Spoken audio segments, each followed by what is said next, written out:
Yang berhormat Sepang, bekas mufti ni. Silakan Yang Berhormat. Yalah Sepang, lawyer tak standard, Perdana Menteri lagi. Cuba kalau tak jadi kita lawan lah.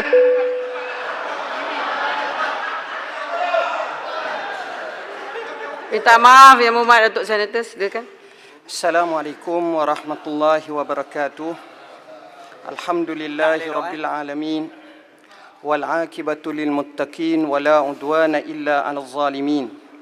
Asyhadu an la ilaha illallah wahdahu la syarika lah wa asyhadu anna sayyidana Muhammadan abduhu wa rasuluh.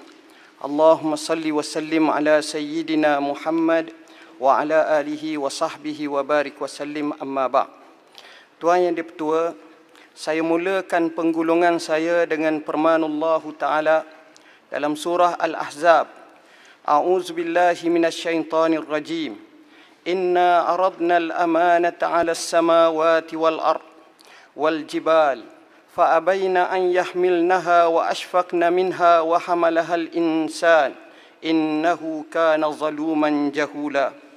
Sesungguhnya kami telah kemukakan tanggungjawab amanah kami kepada langit dan bumi, serta gunung ganan untuk memikulnya. Maka mereka enggan memikulnya dan bimbang tak dapat menyempurnakannya kerana tak ada pada mereka persediaan untuk memikulnya. Dan pada ketika itu manusia dengan persediaan yang ada padanya sanggup memikulnya. Ingatlah sesungguhnya tabiat kebanyakan manusia adalah suka melakukan kezaliman dan suka pula membuat perkara-perkara yang tidak patut dikerjakannya. Berdasarkan firman Allah Ta'ala ini, saya amat sedar dan insaf bahawa berada di portfolio hal ehwal agama adalah suatu yang amat berat untuk dipikul. Namun atas dasar tanggungjawab yang telah diamanahkan kepada saya, dengan dibantu oleh timbalan saya Yang Berhormat Ahmad Marzuq Syari, kami akan berusaha sehabis baik sambil memohon hidayah dan taufik Allah agar sentiasa diberi petunjuk olehnya. Terlebih dahulu saya ingin mengucapkan setinggi-tinggi penghargaan dan terima kasih terutamanya kepada 15 orang ahli-ahli yang berhormat yang telah membangkitkan pelbagai isu yang berkaitan dengan hal ehwal Islam di bawah kementerian saya semasa perbahasan titah diraja yang lalu. Bagi saya ini merupakan isyarat bahawa ahli-ahli yang berhormat sama ada kerajaan maupun pembangkang amat prihatin terhadap perkembangan hal ehwal Islam di negara kita. Rasulullah sallallahu alaihi wasallam pernah menyebut dalam sabdaannya, "Man lam yahtamma bi amril muslimin falaysa minhum." Riwayat At-Tabarani. Sesiapa yang tidak mengambil kecanaan dan keprihatinan terhadap urusan umat Islam, maka ia bukan daripada golongan mereka. Bagi memudahkan penggulungan, saya akan memberikan penjelasan ke atas isu-isu yang disoal, dicadang dan dibangkitkan oleh ahli-ahli yang berhormat, sama ada secara umum atau khusus, secara langsung atau tidak langsung berdasarkan 6 isu utama. Pertamanya, peranan zakat, wakaf dan Baitul Mal. Suka dinyatakan Yang di-Pertua, Yang Berhormat Pasir Putih, Yang Berhormat Kuantan dan Yang Berhormat Tampin telah membangkitkan persoalan berkenaan sejauh mana badan-badan zakat di negara ini dapat diselaraskan bagi membanteras kemiskinan dalam kalangan umat Islam di negara ini.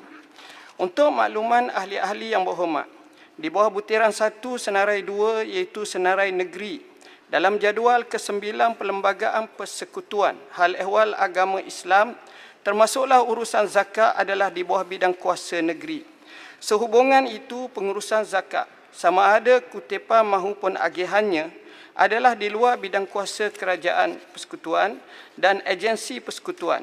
Sebaliknya, dikendalikan sepenuhnya oleh kerajaan negeri melalui Majlis Agama Islam Negeri Main masing-masing. Di wilayah persekutuan, Majlis Agama Islam Wilayah Persekutuan Mawib merupakan agensi yang bertanggungjawab menguruskan zakat. Dalam mengagihkan zakat pula, agenda mengeluarkan penerima zakat daripada kemiskinan adalah menjadi tumpuan utama kita. Hasrat kita untuk mengubah asnaf daripada seorang penerima zakat kepada pembayar zakat dengan slogan minal mustahiq ilal muzakki. maknanya daripada sifat yang berhak terima zakat kepada pemberi zakat. Justru dalam merealisasikan agenda ini, kerajaan melalui MAWIP telah merangka pelbagai inisiatif antaranya. Boleh minta penjelasan, Menteri? Boleh. Terima kasih. Yang Berhormat Menteri, isu zakat ini memang menarik perhatian ramai masyarakat dan pemimpin sebab masing-masing negeri dengan strategi dan cara dia tersendiri, dan zakat ini kebiasaannya diagi-agikan kepada asnaf dan sebagainya apabila mungkin bulan Ramadan, bulan-bulan tertentu. Sedangkan masyarakat rakyat miskin ini, mereka senantiasa mengharapkan bantuan daripada pihak zakat.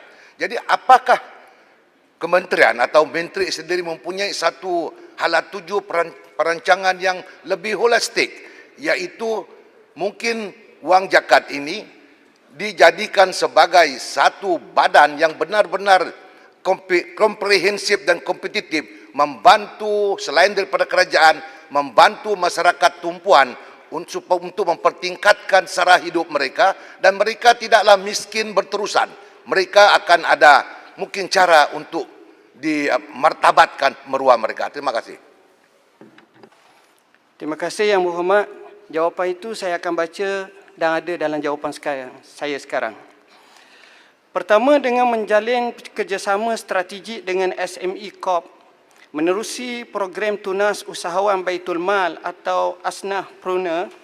Menerusi program ini, mereka akan diwajibkan untuk mengikuti kursus dan latihan perniagaan dan keusahawanan, termasuk strategi pemasaran produk yang lebih berkesan seiring perkembangan ekonomi digital. Setelah mengikuti kursus dan latihan, mereka akan diberikan bantuan modal serta bantuan geram maksimum sebanyak RM15,000 setiap seorang secara berperingkat mengikut prestasi perniagaan masing-masing. Program ini melibatkan peruntukan keseluruhan daripada MAWIP sebanyak RM2.2 juta. Bagi fasa pertama yang bermula pada tahun 2019, seramai 85 usahawan Baitul Mal di wilayah persekutuan telah mengikuti program ini, termasuk 2 orang usahawan orang kelainan upaya OKU. Program ini akan diteruskan lagi pada tahun ini. Tambahan yang kedua, program yang dilaksanakan adalah program pembiayaan mikro ITK dengan kerjasama Bank Islam Malaysia Berhad. Program ini bagi membantu usahawan-usahawan dari kalangan B40 dengan penyediaan dana melalui microfinancing maksima sebanyak RM50,000 bagi setiap usahawan melalui Bank Islam. Seterusnya, agihan bantuan berbentuk modal dan peralatan melalui dana wakalah MAWIP berjumlah RM300,000. Seramai 64 orang usahawan Baitul Mal MAWIP telah layak menyertai latihan keusahawanan bagi siri pertama bermula 29 Jun 2020 yang lalu. Program ini merupakan suatu inisiatif kerajaan dalam mewujudkan dengan izin social finance di kalangan masyarakat melalui pemerkasaan asnaf. Ia juga berkaitan dengan apa yang disediakan oleh Bank Negara yang kami telah bincangkan dengan panjang lebar pada minggu lepas. Selain itu, MAWIP juga telah mewujudkan skim bantuan latihan kemahiran industri. Menerusi skim bantuan ini, MAWIP bekerjasama dengan institusi-institusi kemahiran yang menawarkan latihan kemahiran kepada anak-anak asnaf, seterusnya menjamin peluang pekerjaan setelah tamat pengajian. Pusat Pengurutan Zakat MAWIP PPZ MAWIP juga telah memperkenalkan projek Bangkit Khairah PPZ MAWIP dengan memberi sumbangan tambahan kepada peniaga kecil yang terjejas pendapatan agar bangkit semula dalam meneruskan perniagaan mereka yang terkesan ekoran Perintah Kawalan Pergerakan dan COVID-19. Dana bagi program ini adalah dari wang wakalah perniagaan zakat, perniagaan syarikat pembayar zakat.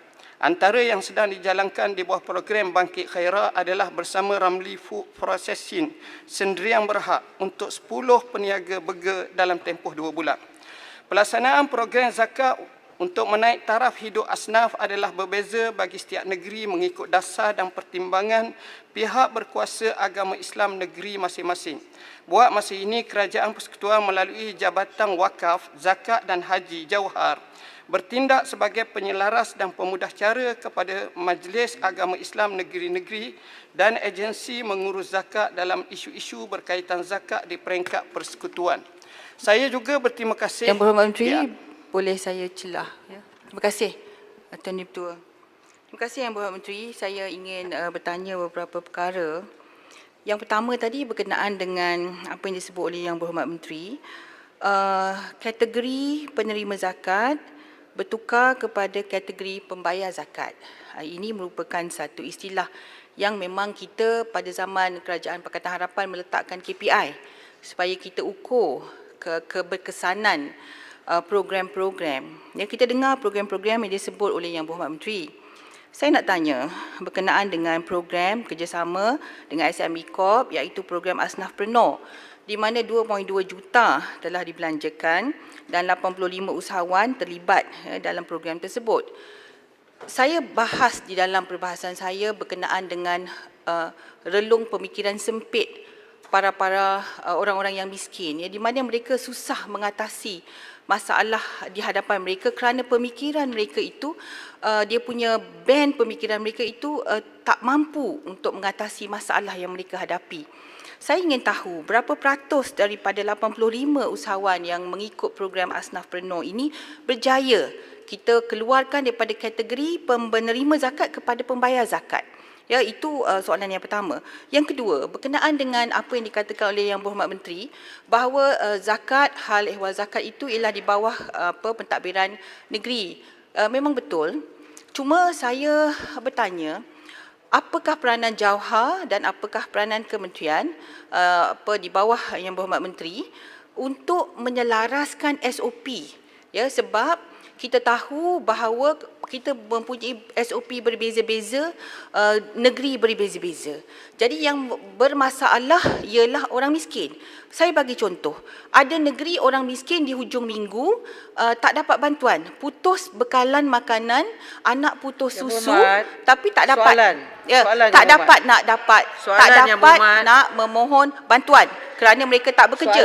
Apa peranan peranan Yang Berhormat Jauhar dan sebagainya untuk selaraskan SOP ni di negeri-negeri, Mas? Terima kasih. Yang Berhormat Senator. Okey, terima kasih banyak. Berkenaan dengan peratus, sebenarnya ia sedang berjalan. Program ini sedang berjalan. Berkenaan dengan isu jumlah ataupun cara menyelaraskan SOP berbeza-beza, kita mengadakan perbincangan dari semasa ke semasa melalui Esko Agama Negeri, pengarah-pengarah Agama Islam Negeri dan juga Majlis Agama Islam Negeri. Dan insya-Allah hal ini diselaraskan. Pihak zakat sendiri sentiasa mengadakan perbincangan atau simposium setahunan dari semasa ke semasa untuk menyelaraskan beberapa isu yang lain. Dan untuk jawapan berkenaan dengan perkara yang dibangkitkan oleh Yang Berhormat Kuantan ini, saya juga akan sebut di sini, iaitu dalam kita memperkasakan, ni saya masuk yang seterusnya lah.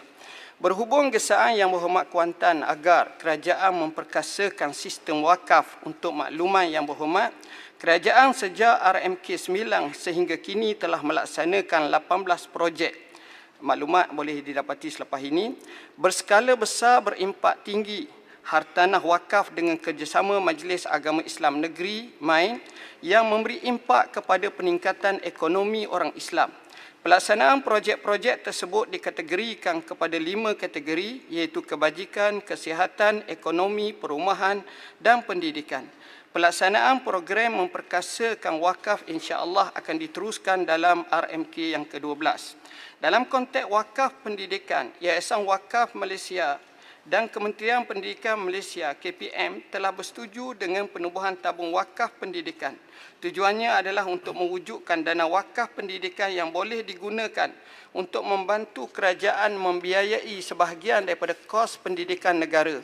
Ini merangkumi membangun dan menambah baik kemudahan dan fasiliti pendidikan, membiayai operasi premis pendidikan serta membiayai keperluan pelajar.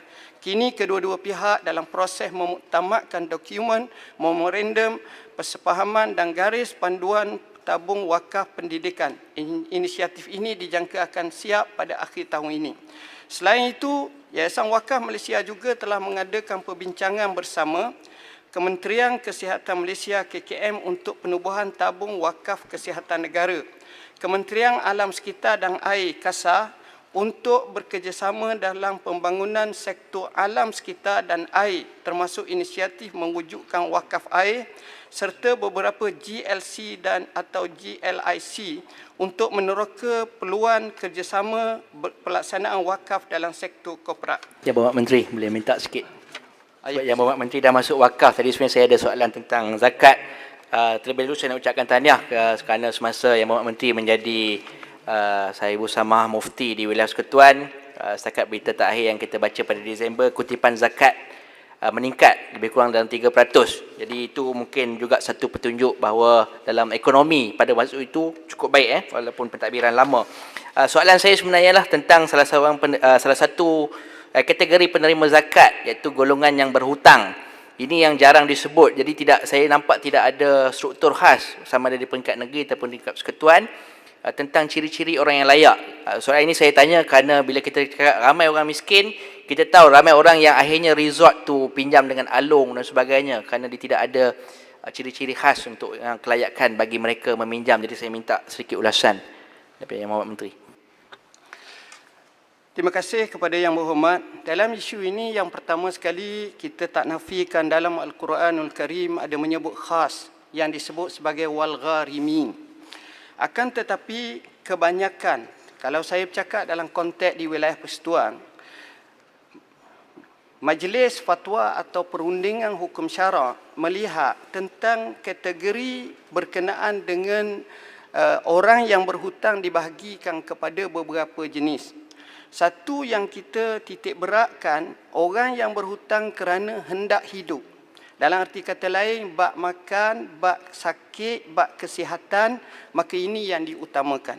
Adapun jika sekiranya keberhutangan bab yang lain, maka kita melihat teramat banyak isu-isu ini yang boleh untuk diberi satu cara garis panduan untuk penyelesaian melalui AKPK dan seumpamanya. Dan yang kedua, suka juga saya nyatakan bahawa walaupun begitu, Al-Gharimin juga digerakkan. Contohnya apabila berlaku banjir ataupun bah besar di Kelantan pada beberapa tahun dulu, maka kita di wilayah persekutuan telah mengeluarkan satu jumlah yang besar duit untuk membantu mereka dan kita kategorikan dalam asnaf Al-Gharimin atau mereka yang berhutang. Ini selaras dengan fatwa yang dikemukakan oleh peringkat antarabangsa. Jadi kita juga telah laksanakan isu seperti ini tetapi dalam bentuk terpilih supaya kita boleh agihkan seramai mungkin insya-Allah. Sikit soalan tambahan. Ni ada tambahan. Boleh ya? Tentang golongan berhutang ini, saya pernah terlibatlah membantu semasa saya berkhidmat di Selangor dulu. Kebanyakan mereka yang berhutang dengan misalnya alung ini ialah kerana mereka tidak layak untuk berhutang dengan institusi-institusi yang ada perbankan sebab ialah ada yang kerja sendiri, dia tidak ada dokumen dan sebagainya. Soalan saya ialah possible sama ada mungkin boleh kita lakukan yang mana peruntukan dalam konteks zakat kepada golongan Al-Gharimin ni kita boleh buat dalam satu bentuk institusi supaya kita boleh memberi pinjaman tanpa faedah kepada golongan-golongan yang sebegini. Jadi saya tak tahulah, dia mungkin jangka masa panjang, saya cuma nak lontarkan cadangan kepada Yang Speaker, Menteri. boleh Parit Bunta menyambung soalan daripada Kang Ak. Terima kasih. Silakan. Terima kasih. Saya ingin bertanya kepada Menteri. Kita tahu Jauhar berperanan untuk menyelaraskan semua isu-isu zakat di peringkat negeri di mana kuasa zakat dan wakaf berada di kuasa negeri. Itu jelas dia punya premis. Soalan saya ialah dalam konteks perundangan. kita pernah berusaha untuk mewujudkan akta wakaf dan kemudian kita ada satu perancangan untuk memastikan negeri-negeri melalui enactment negeri akan membawa juga. Setengah negeri tidak ada enactment wakaf sehingga kita dapat memastikan polisi dan perundangan wakaf itu berlaku secara kita kata ada undang-undang dan penguatkuasaan. Soalan saya ialah sejauh manakah usaha melalui Jawhar termasuklah zakat, ada saya dipahamkan maklumat daripada negeri. Ada satu negeri yang kita tidak ada maklumat hingga hari ini dari segi kutipan dia dan cara dia bagaimana, sebab ini penting. Kalau kita nak bercakap tentang ketelusan, maka zakat dan wakaf itu asas dan terasnya ialah kepercayaan. Dan kalau tidak ada ketelusan dalam konteks undang-undang, saya rasa ini mungkin akan mencacatkan usaha-usaha baik yang telah kita buat dan saya doakan semoga disambung oleh kerajaan pada hari ini. Sedikit. Okey, terima kasih. Banyak pula ni saya dah nak baca apa-apa dah lah. Sedikit. Silakan. Menteri, Yang Berhormat Senator, saya sambung sikit dari Yang Berhormat Senator, kalau Yang Berhormat tak nak jawab tak apa. This is lantai Yang Berhormat Jawapan bertulis pun boleh. Jadi Yang Berhormat jangan rasa terdesak Yang Berhormat Senator. Tak apa, ini boleh jawab dalam tulisan. Cuma ada sedikit isu tentang zakat ini. Kita sedia maklum, zakat ini di bawah negeri. Tetapi oleh kerana negeri ini ada kuasa untuk letakkan di bawah konsep zakat tahun ini, peratus yang dikembali kepada pembayar zakat ini untuk bayar kepada asnaf yang dia boleh decide sendiri. Maka wujudnya setiap negeri pembayar balik itu yang berbeza. Contohnya di wilayah 30%, di Perlis 50%. Maka akhirnya ada yang pembayar zakat ini, dia cenderung kepada untuk bayar zakat di negeri lain yang akan saya rasa akan mungkin jadi masalah dari segi persaingan antara negeri ini. Adakah pihak kementerian ada rancangan untuk cuba selaraskan supaya duit zakat tersebut tidak dikumpul kepada mana-mana negeri hanya kerana di sana dia dapat pulangan yang lebih daripada negeri lain? Okey, saya faham. Berkenaan dengan isu ni, dia bergantung kepada negeri masing-masing. Nak beri berapa peratus, kalau di wilayah kita akan masukkan dalam majlis fatwa yang dipanggil sebagai perundingan hukum syarak. Selepas diluluskan, barulah diberi 50 ke 20%, 25% sebagai wakalah. Dan ini yang biasanya. Dan Jawhar telah terbitkan manual pengurusan agihan zakat di mana bentuk-bentuk skim bantuan dan agihan yang boleh dilaksanakan di setiap negeri telah diselaras dan dibincangkan bersama pihak MAINS dan juga ahli zakat negeri lah. Buat masa ini, manual sedang dikemaskini dan diteliti bentuk-bentuk bantuan yang lebih bersifat semasa bagi memenuhi keperluan asnaf. Berkenaan dengan akta wakaf, insya-Allah akan dibentangkan pada Disember pada 2020 ini, insya-Allah. Dan soalan yang terakhir yang awal-awal tadi berkenaan zakat, saya syorkan dan saya seru kepada semua mereka agar bayarlah zakat supaya bila banyak harta zakat boleh kita bagi kepada golongan gharimin atau yang berhutang mengikut apa yang telah disyarat-syaratkan, insya-Allah. Yang Berhormat Kuantan juga membangkitkan berkenaan idea berhubung dengan pembangunan hospital wakaf seperti yang turut disentuh oleh Yang Berhormat Kuantan.